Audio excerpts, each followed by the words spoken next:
Aaron had died, the entire house of Israel mourned for him 30 days. Numbers 21. When the Canaanite king of Arad, who lived in the Negev, heard that Israel was coming along the road to Atharim, he attacked the Israelites and captured some of them. Then Israel made this vow to the Lord: "If you will deliver these people into our hands, we will totally destroy their cities." The Lord listened to Israel's plea and gave the Canaanites over to them. They completely destroyed them and their towns. So the place was named Hormah. They traveled from Mount Hor along the route to the Red Sea, to go around Edom. But the people grew impatient on the way. They spoke against God and against Moses, and said, "Why have you brought us up out of Egypt to die in the desert? There is no bread. There is no water. And we detest this miserable food." Then the Lord sent venomous snakes among them. They bit the people and many Israelites died. The people came to Moses and said, "We sinned when we spoke against the Lord and against you. Pray that the Lord will take the snakes away from us." So Moses prayed for the people. The Lord said to Moses, "Make a snake and put it up on a pole. Anyone who is bitten can look at it and live." So Moses made a bronze snake and put it up on a pole. Then when anyone was bitten by a snake and looked at the bronze snake, he lived. The Israelites moved on and camped at Oboth. Then they set out from Oboth and camped in Abram, in the desert that faces Moab toward the sunrise. From there they moved on and camped in the Zered Valley. They set out from there and camped alongside the Arnon, which is in the desert extending into Amorite territory. The Arnon is the border of Moab, between Moab and the Amorites. That is why the book of the Wars of the Lord says, "Moab and Suphah and the ravines, the Arnon." And the slopes of the ravines that lead to the site of Arnon lie along the border of Moab.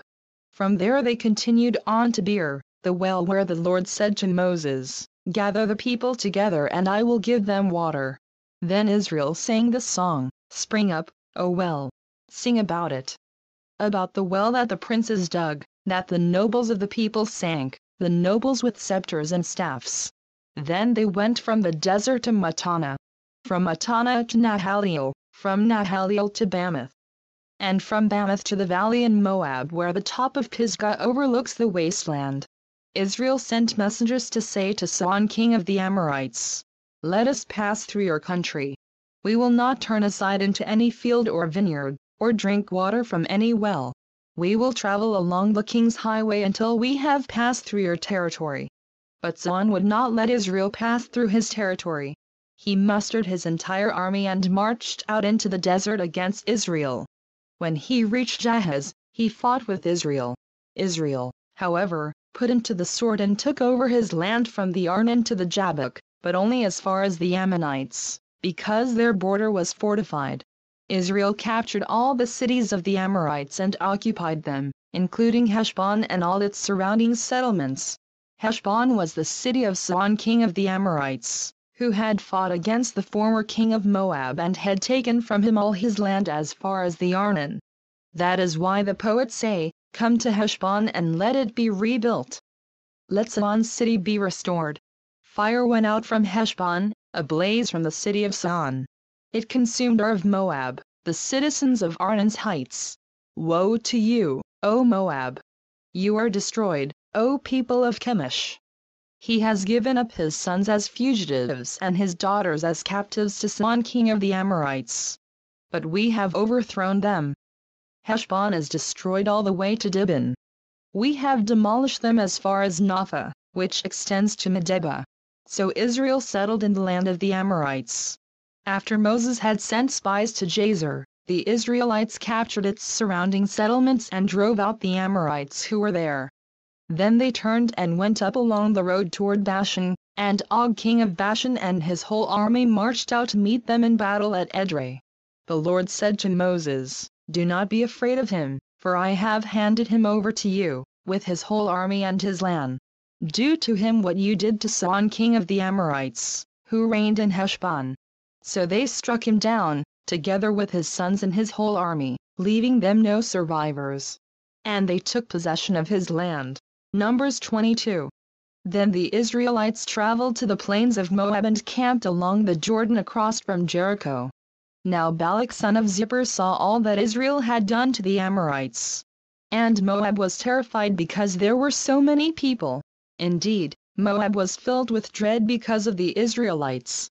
The Moabites said to the elders of Midian, "This horde is going to lick up everything around us, as an ox licks up the grass of the field."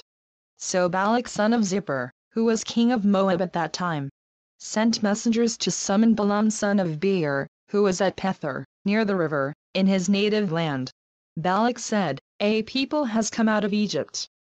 They covered the face of the land and have settled next to me. Now come and put a curse on these people, because they are too powerful for me. Perhaps then I will be able to defeat them and drive them out of the country. For I know that those you bless are blessed, and those you curse are cursed." The elders of Moab and Midian left, taking with them the fee for divination. When they came to Balaam, they told him what Balak had said. "Spend the night here," Balaam said to them, "and I will bring you back the answer the Lord gives me." So the Moabite princes stayed with him. God came to Balaam and asked, "Who are these men with you?"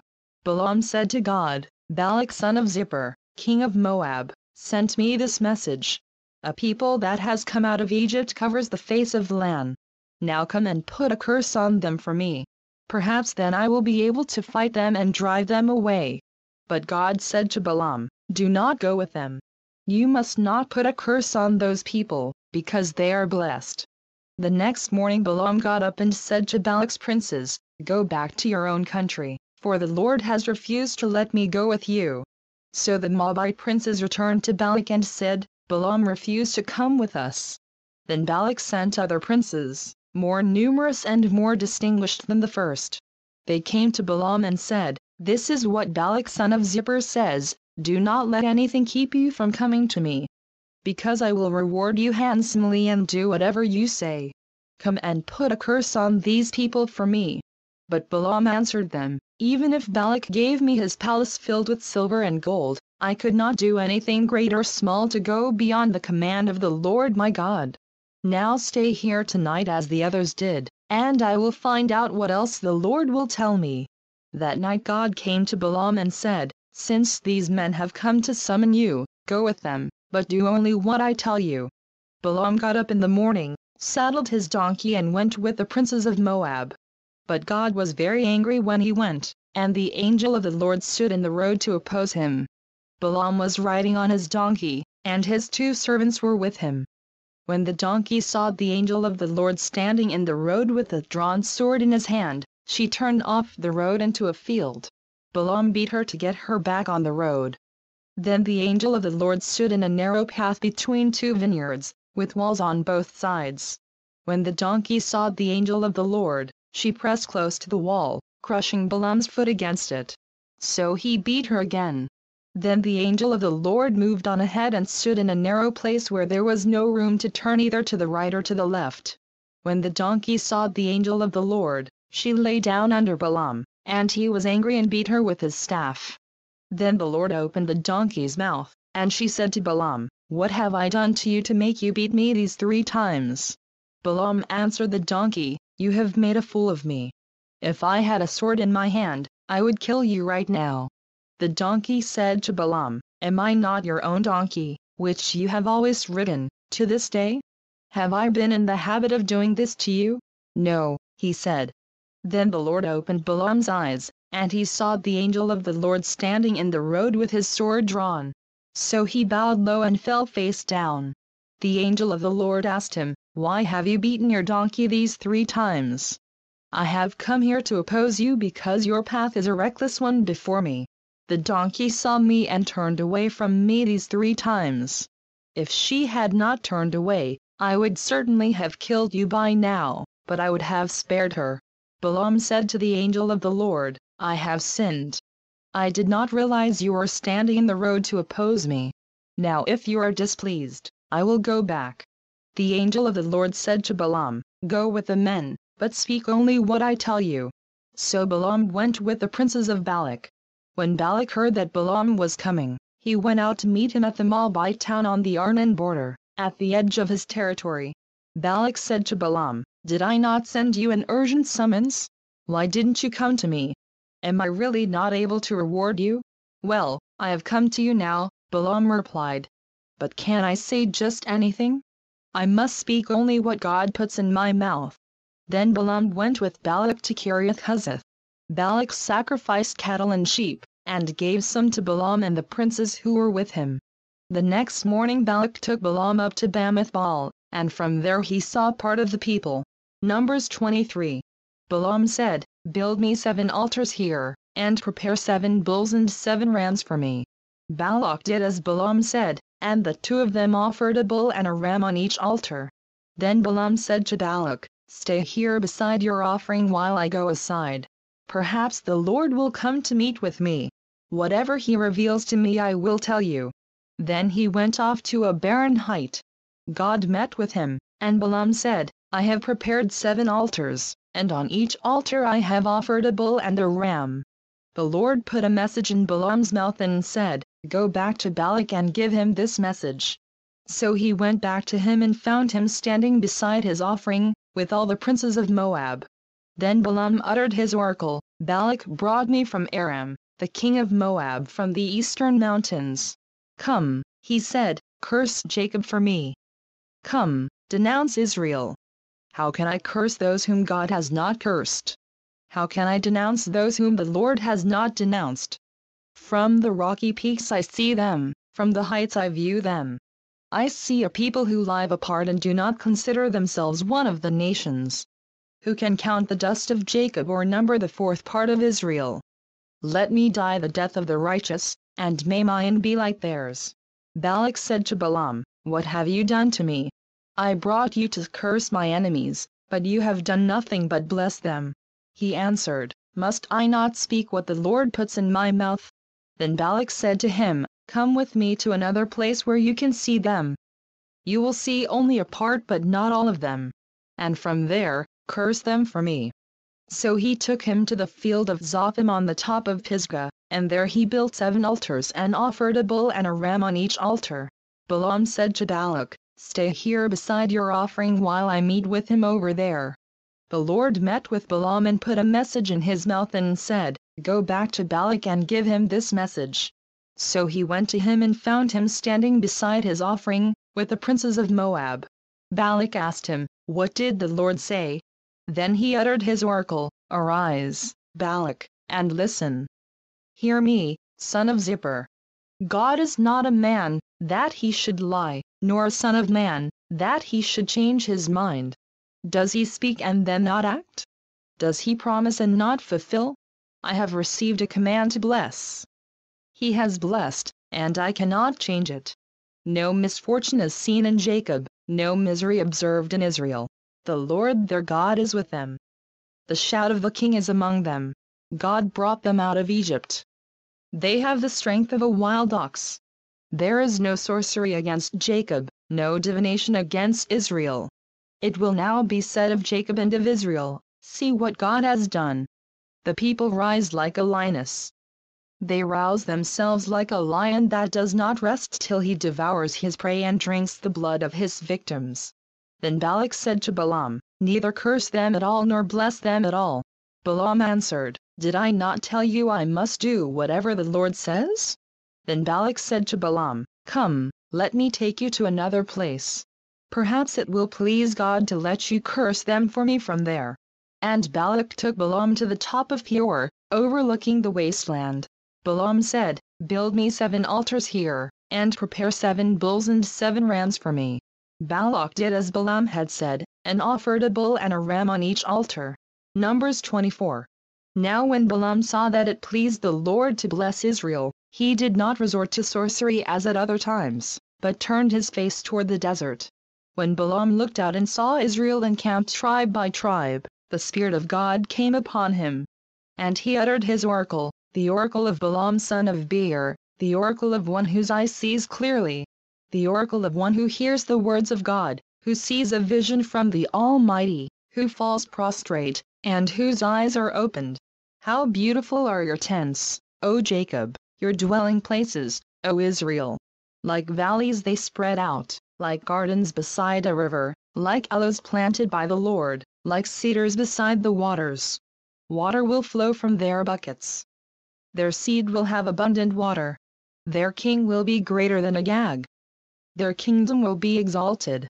God brought them out of Egypt. They have the strength of a wild ox. They devour hostile nations and break their bones in pieces. With their arrows they pierce them. Like a lion they crouch and lie down, like a lioness, who dares to rouse them? May those who bless you be blessed and those who curse you be cursed. Then Balak's anger burned against Balaam. He struck his hands together and said to him, I summoned you to curse my enemies, but you have blessed them these 3 times. Now leave at once and go home. I said I would reward you handsomely, but the Lord has kept you from being rewarded. Balaam answered Balak, Did I not tell the messengers you sent me? Even if Balak gave me his palace filled with silver and gold, I could not do anything of my own accord, good or bad, to go beyond the command of the Lord, and I must say only what the Lord says? Now I am going back to my people, but come, let me warn you of what this people will do to your people in days to come.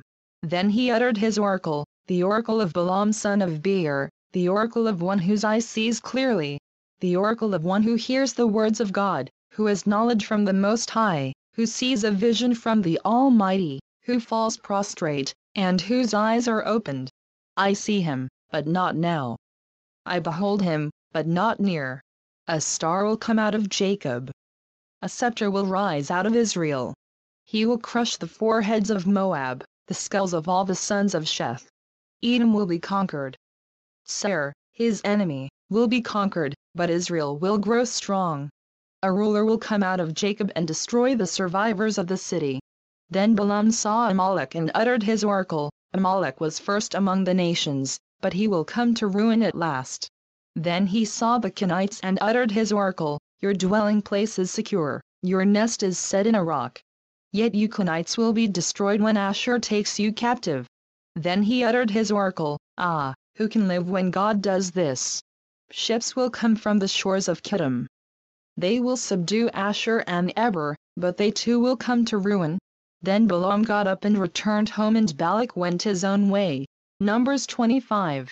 While Israel was staying in Shittim, the men began to indulge in sexual immorality with Moabite women, who invited them to the sacrifices to their gods. The people ate and bowed down before these gods. So Israel joined in worshipping the Baal of Peor, and the Lord's anger burned against them. The Lord said to Moses, Take all the leaders of these people, kill them and expose them in broad daylight before the Lord, so that the Lord's fierce anger may turn away from Israel. So Moses said to Israel's judges, Each of you must put to death those of your men who have joined in worshipping the Baal of Peor. Then an Israelite man brought to his family a Midianite woman right before the eyes of Moses and the whole assembly of Israel while they were weeping at the entrance to the tent of meeting. When Phinehas son of Eleazar, the son of Aaron, the priest, saw this, he left the assembly, took a spear in his hand, and followed the Israelite into the tent. He drove the spear through both of them, through the Israelite and into the woman's body. Then the plague against the Israelites was stopped. But those who died in the plague numbered 24,000. The Lord said to Moses, Phinehas son of Eleazar, the son of Aaron, the priest, has turned my anger away from the Israelites. For he was as zealous as I am for my honor among them, so that in my zeal I did not put an end to them. Therefore tell him I am making my covenant of peace with him. He and his descendants will have a covenant of a lasting priesthood, because he was zealous for the honor of his God and made atonement for the Israelites. The name of the Israelite who was killed with the Midianite woman was Zimri son of Salu, the leader of a Simeonite family. And the name of the Midianite woman who was put to death was Cosbi daughter of Zur, a tribal chief of a Midianite family. The Lord said to Moses, Treat the Midianites as enemies and kill them, because they treated you as enemies when they deceived you in the affair of Peor and their sister Cosbi, the daughter of a Midianite leader, the woman who was killed when the plague came as a result of Peor. Numbers 26. After the plague the Lord said to Moses and Eleazar son of Aaron, the priest, Take a census of the whole Israelite community by families, all those 20 years old or more who are able to serve in the army of Israel. So on the plains of Moab by the Jordan across from Jericho, Moses and Eleazar the priests spoke with them and said, "Take a census of the men 20 years old or more, as the Lord commanded Moses." These are the Israelites who came out of Egypt. The descendants of Reuben, the firstborn son of Israel, were, through Hanok, the Hanoshite clan; through Palu, the Paluite clan; through Hezron, the Hezronite clan; through Carmi, the Carmite clan. These were the clans of Reuben. Those numbered were 43,730. The son of Palu was Eliab. And the sons of Eliab were Nemuel, Dathan and Abiram. The same Dathan and Abiram were the community officials who rebelled against Moses and Aaron and were among Korah's followers when they rebelled against the Lord. The earth opened its mouth and swallowed them along with Korah, whose followers died when the fire devoured the 250 men. And they served as a warning sign. The line of Korah, however, did not die out. The descendants of Simeon by their clans were, through Nemuel, the Nemuelite clan; through Jamin, the Jaminite clan; through Jachin, the Jachinite clan; through Zerah, the Zerahite clan; through Shaul, the Shaulite clan. These were the clans of Simeon. There were 22,200 men. The descendants of Gad by their clans were, through Zephon, the Zephonite clan; through Haggi, the Haggite clan; through Shuni, the Shunite clan; through Ozni, the Oznite clan; through Eri, the Arad clan; through Arodi, the Aradite clan; through Areli, the Arelite clan. These were the clans of Gad. Those numbered were 40,500. And Onan were sons of Judah, but they died in Canaan. The descendants of Judah by their clans were, through Shelah, the Shilonite clan; through Perez, the Perezite clan; through Zerah, the Zerahite clan. The descendants of Perez were, through Hezron, the Hezronite clan; through Hamul, the Hamulite clan. These were the clans of Judah. Those numbered were 76,500. The descendants of Issachar by their clans were, through Tola, the Tolate clan; through Puah, the Puite clan; through Jashub, the Jashubite clan; through Shimron, the Shimronite clan. These were the clans of Issachar. Those numbered were 64,300.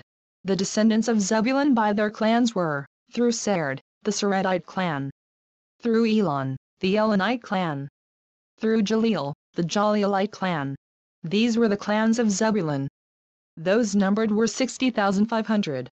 The descendants of Joseph by their clans through Manasseh and Ephraim were, the descendants of Manasseh, through Machir, the Machirite clan. Machir was the father of Gilead; through Gilead, the Gileadite clan. These were the descendants of Gilead, through Ezer, the Ezerite clan; through Helek, the Helekite clan; through Azriel, the Azrielite clan; through Shechem, the Shechemite clan; through Shemida, the Shemidate clan; through Hepher, the Hepherite clan. Zelophehad son of Hepher had no sons. He had only daughters, whose names were Mahlah, Noah, Hoglah, Milcah and Tirzah. These were the clans of Manasseh. Those numbered were 52,700. These were the descendants of Ephraim by their clans, through Shuthelah, the Shuthelahite clan; through Becher, the Becherite clan; through Tahan, the Tahanite clan. These were the descendants of Shuthelah, through Aaron, the Aaronite clan. These were the clans of Ephraim. Those numbered were 32,500. These were the descendants of Joseph by their clans. The descendants of Benjamin by their clans were, through Bela, the Belite clan; through Ashbel, the Ashbelite clan; through Ahiram, the Ahiramite clan; through Shupham, the Shuphamite clan; through Hupham, the Huphamite clan. The descendants of Bela through Ard and Naaman were, through Ard, the Ardite clan; through Naaman, the Naamite clan. These were the clans of Benjamin. Those numbered were 45,600. These were the descendants of Dan by their clans, through Shuam, the Shuamite clan. These were the clans of Dan. All of them were Shuamite clans. And those numbered were 64,400. The descendants of Asher by their clans were, through Imnah, the Imnite clan; through Ishvi, the Ishvite clan; through Beriah, the Beriite clan. And through the descendants of Beriah, through Heber, the Heberite clan. Through Malkiel, the Malkielite clan. Asher had a daughter named Sarah. These were the clans of Asher. Those numbered were 53,400. The descendants of Naphtali by their clans were, through Jaziel, the Jazielite clan. Through Guni, the Gunite clan. Through Jezer, the Jezerite clan. Through Shillem, the Shillemite clan. These were the clans of Naphtali. Those numbered were 45,400. The total number of the men of Israel was 601,730. The Lord said to Moses, "The land is to be allotted to them as an inheritance based on the number of names. To a larger group give a larger inheritance, and to a smaller group a smaller one. Each is to receive its inheritance according to the number of those listed. Be sure that the land is distributed by lot. What each group inherits will be according to the names for its ancestral tribe. Each inheritance is to be distributed by lot among the larger and smaller groups." These are the Levites who were counted by their clans, through Gershon, the Gershonite clan. Through Kohath, the Kohathite clan. Through Merari, the Merarite clan. These also were Levite clans, the Libnite clan, the Hebronite clan, the Malite clan, the Mushite clan, the Korahite clan. Kohath was the forefather of Amram. The name of Amram's wife was Jochebed, a descendant of Levi, who was born to the Levites in Egypt. To Amram she bore Aaron, Moses and their sister Miriam. Aaron was the father of Nadab and Abihu, Eleazar and Ithamar. But Nadab and Abihu died when they made an offering before the Lord with unauthorized fire. All the male Levites a month old or more numbered 23,000. They were not counted along with the other Israelites because they received no inheritance among them. These are the ones counted by Moses and Eleazar the priest when they counted the Israelites on the plains of Moab by the Jordan across from Jericho. Not one of them was among those counted by Moses and Aaron the priest when they counted the Israelites in the desert of Sinai. For the Lord had told those Israelites they would surely die in the desert, and not one of them was left except Caleb son of Jephunneh and Joshua son of Nun. Numbers 27. The daughters of Zelophehad son of Hepher, the son of Gilead, the son of Machir, the son of Manasseh, belonged to the clans of Manasseh son of Joseph. The names of the daughters were Mahlah, Noah, Hoglah, Milcah and Tirzah. They approached the entrance to the tent of meeting and stood before Moses, Eleazar the priest, the leaders and the whole assembly, and said, "Our father died in the desert. He was not among Korah's followers, who banded together against the Lord, but he died for his own sin and left no sons. Why should our father's name disappear from his clan because he had no son? Give us property among our father's relatives." So Moses brought their case before the Lord. And the Lord said to him, "What Zelophehad's daughters are saying is right. You must certainly give them property as an inheritance among their father's relatives and turn their father's inheritance over to them. Say to the Israelites, if a man dies and leaves no son, turn his inheritance over to his daughter. If he has no daughter, give his inheritance to his brothers. If he has no brothers, give his inheritance to his father's brothers. If his father had no brothers, give his inheritance to the nearest relative in his clan, that he may possess it. This is to be a legal requirement for the Israelites, as the Lord commanded Moses." Then the Lord said to Moses, "Go up this mountain in the Abarim range and see the land I have given the Israelites.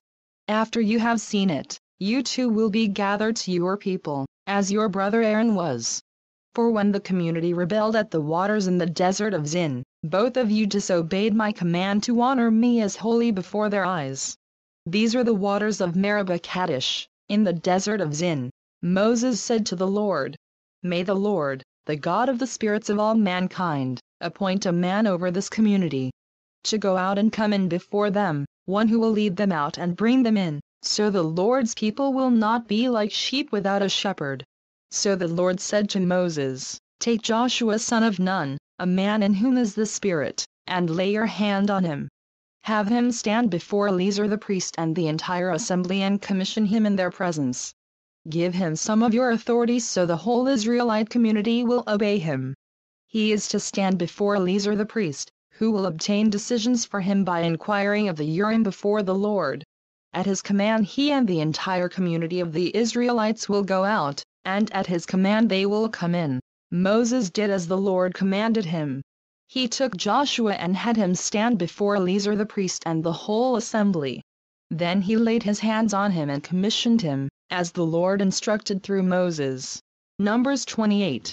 The Lord said to Moses, "Give this command to the Israelites and say to them, See that you present to me at the appointed time the food for my offerings made by fire, as an aroma pleasing to me.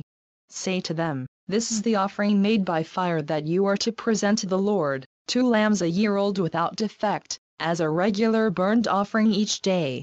Prepare 1 lamb in the morning and the other at twilight, together with a grain offering of 1/10 of an ephah of fine flour mixed with 1/4 of a hin of oil from pressed olives. This is the regular burnt offering instituted at Mount Sinai as a pleasing aroma, an offering made to the Lord by fire. The accompanying drink offering is to be 1/4 of a hin of fermented drink with each lamb. Pour out the drink offering to the Lord at the sanctuary. Prepare the 2nd lamb at twilight, along with the same kind of grain offering and drink offering that you prepare in the morning. This is an offering made by fire, an aroma pleasing to the Lord. On the Sabbath day, make an offering of 2 lambs a year old without defect, together with its drink offering and a grain offering of 2/10 of an ephah of fine flour mixed with oil. This is the burnt offering for every Sabbath, in addition to the regular burnt offering and its drink offering. On the 1st of every month, present to the Lord a burnt offering of 2 young bulls, 1 ram and 7 male lambs a year old, all without defect. With each bull there is to be a grain offering of 3/10 of an ephah of fine flour mixed with oil. With the ram, a grain offering of 2/10 of an ephah of fine flour mixed with oil. And with each lamb, a grain offering of 1/10 of an ephah of fine flour mixed with oil. This is for a burnt offering, a pleasing aroma, an offering made to the Lord by fire. With each bull there is to be a drink offering of 1/2 a hin of wine. With the ram, 1/3 of a hin. And with each lamb, 1/4 of a hin. This is the monthly burnt offering to be made at each new moon during the year. Besides the regular burnt offering with its drink offering, 1 male goat is to be presented to the Lord as a sin offering. On the 14th day of the 1st month the Lord's Passover is to be held. On the 15th day of this month there is to be a festival. For 7 days eat bread made without yeast. On the 1st day hold a sacred assembly and do no regular work.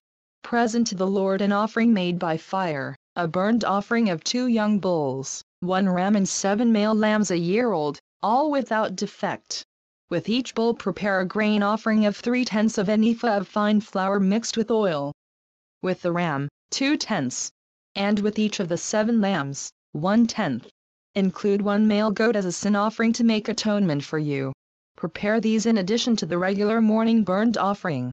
In this way prepare the food for the offering made by fire every day for 7 days as an aroma pleasing to the Lord.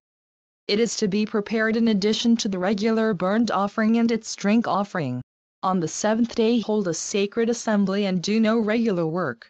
On the day of first fruit, when you present to the Lord an offering of new grain during the Feast of Weeks, hold a sacred assembly and do no regular work. Present a burnt offering of 2 young bulls, 1 ram and 7 male lambs a year old as an aroma pleasing to the Lord. With each bull there is to be a grain offering of 3/10 of an ephah of fine flour mixed with oil. With the ram, 2/10. And with each of the 7 lambs, 1/10. Include 1 male goat to make atonement for you. Prepare these together with their drink offerings, in addition to the regular burnt offering and its grain offering. Be sure the animals are without defect. Numbers 29. On the 1st day of the 7th month hold a sacred assembly and do no regular work. It is a day for you to sound the trumpets. As an aroma pleasing to the Lord, prepare a burnt offering of 1 young bull, 1 ram and 7 male lambs a year old, all without defect. With the bull prepare a grain offering of 3/10 of an ephah of fine flour mixed with oil. With the ram, 2/10. And with each of the 7 lambs, 1/10. Include 1 male goat as a sin offering to make atonement for you. These are in addition to the monthly and daily burnt offerings with their grain offerings and drink offerings as specified. They are offerings made to the Lord by fire, a pleasing aroma. On the 10th day of the 7th month hold a sacred assembly. You must deny yourselves and do no work. Present as an aroma pleasing to the Lord a burnt offering of 1 young bull, 1 ram and 7 male lambs a year old, all without defect. With the bull prepare a grain offering of 3/10 of an ephah of fine flour mixed with oil. With the ram, 2/10, and with each of the 7 lambs, 1/10. Include 1 male goat as a sin offering, in addition to the sin offering for atonement and the regular burnt offering with its grain offering, and their drink offerings. On the 15th day of the 7th month, hold a sacred assembly and do no regular work. Celebrate a festival to the Lord for 7 days. Present an offering made by fire as an aroma pleasing to the Lord, a burnt offering of 13 young bulls, 2 rams and 14 male lambs a year old, all without defect. With each of the 13 bulls prepare a grain offering of 3/10 of an ephah of fine flour mixed with oil. With each of the 2 rams, 2/10, and with each of the 14 lambs, 1/10. Include 1 male goat as a sin offering, in addition to the regular burnt offering with its grain offering and drink offering. On the 2nd day prepare 12 young bulls, 2 rams and 14 male lambs a year old, all without defect. With the bulls, rams and lambs, prepare their grain offerings and drink offerings according to the number specified. Include 1 male goat as a sin offering, in addition to the regular burnt offering with its grain offering, and their drink offerings. On the 3rd day prepare 11 bulls, 2 rams and 14 male lambs a year old, all without defect. With the bulls, rams and lambs, prepare their grain offerings and drink offerings according to the number specified. Include 1 male goat as a sin offering, in addition to the regular burnt offering with its grain offering and drink offering. On the 4th day prepare 10 bulls, 2 rams and 14 male lambs a year old, all without defect. With the bulls, rams and lambs, prepare their grain offerings and drink offerings according to the number specified. Include 1 male goat as a sin offering, in addition to the regular burnt offering with its grain offering and drink offering. On the 5th day prepare 9 bulls, 2 rams and 14 male lambs a year old, all without defect. With the bulls, rams and lambs, prepare their grain offerings and drink offerings according to the number specified. Include 1 male goat as a sin offering, in addition to the regular burnt offering with its grain offering and drink offering. On the 6th day prepare 8 bulls, 2 rams and 14 male lambs a year old, all without defect. With the bulls, rams and lambs, prepare their grain offerings and drink offerings according to the number specified. Include 1 male goat as a sin offering, in addition to the regular burnt offering with its grain offering and drink offering. On the 7th day prepare 7 bulls, 2 rams and 14 male lambs a year old, all without defect. With the bulls, rams and lambs, prepare their grain offerings and drink offerings according to the number specified. Include 1 male goat as a sin offering, in addition to the regular burnt offering with its grain offering and drink offering. On the 8th day hold an assembly and do no regular work. Present an offering made by fire as an aroma pleasing to the Lord, a burnt offering of 1 bull, 1 ram and 7 male lambs a year old, all without defect. With the bull, the ram and the lambs, prepare their grain offerings and drink offerings according to the number specified. Include 1 male goat as a sin offering, in addition to the regular burnt offering with its grain offering and drink offering.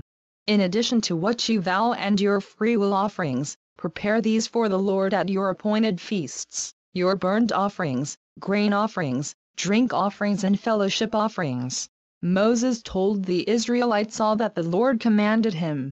Numbers 30. Moses said to the heads of the tribes of Israel, "This is what the Lord commands. When a man makes a vow to the Lord or takes an oath to obligate himself by a pledge, he must not break his word but must do everything he said. When a young woman still living in her father's house makes a vow to the Lord or obligates herself by a pledge, and her father hears about her vow or pledge but says nothing to her, then all her vows and every pledge by which she obligated herself will stand. But if her father forbids her when he hears about it, none of her vows or the pledges by which she obligated herself will stand. The Lord will release her because her father has forbidden her. If she marries after she makes a vow or after her lips utter a rash promise by which she obligates herself, and her husband hears about it but says nothing to her, then her vows or the pledges by which she obligated herself will stand. But if her husband forbids her when he hears about it, he nullifies the vow that obligates her or the rash promise by which she obligates herself, and the Lord will release her. Any vow or obligation taken by a widow or divorced woman will be binding on her. If a woman living with her husband makes a vow or obligates herself by a pledge under oath, and her husband hears about it but says nothing to her and does not forbid her, then all her vows or the pledges by which she obligated herself will stand. But if her husband nullifies them when he hears about them, then none of the vows or pledges that came from her lips will stand. Her husband has nullified them, and the Lord will release her. Her husband may confirm or nullify any vow she makes or any sworn pledge to deny herself. But if her husband says nothing to her about it from day to day, then he confirms all her vows or the pledges binding on her. He confirms them by saying nothing to her when he hears about them.